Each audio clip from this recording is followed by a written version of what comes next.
And imagine that. Think about how crazy that is. Savage won the WWE title at WrestleMania 8 the year before.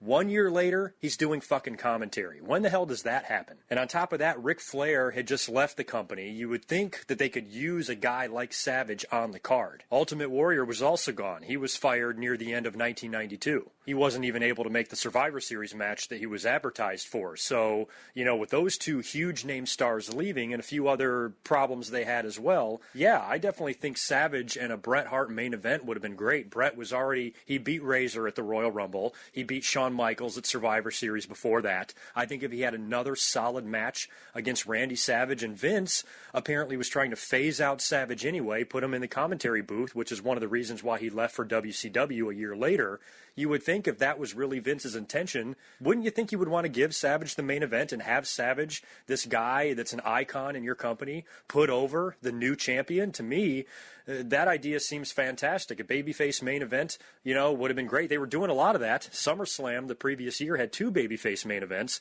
with Savage and Warrior and Bret and Bulldog. I don't know really if it would have been enough to sell WrestleMania 9. It would have to me. I would have loved to see it. But in Vince's head, he's got to have that big monster heel. They wanted to make Yoko, which I never really had any problem with Yoko's run. I mean, at least for a big guy, because, Vince loves size, and the sheer awesomeness of Yokozuna was all Vince needed. But on top of that, the guy could move, and he could work, and he was a Samoan, and he was smart. And I liked Yokozuna for a guy as big as he was. He moved around that ring magnificently. So was never really a fan of that main event, didn't like the way Yoko not only beat Bret, but then Hogan came out and beat him after that. That was just horrible. So if they went with your idea and did a babyface match between Savage and Bret where Savage put him over, I think that could have been a passing of the torch moment for the WWE, much like WrestleMania 6 with Hogan and Warrior. Savage and Bret really never even worked that many times. They only worked Saturday night's main event when Bret was a heel.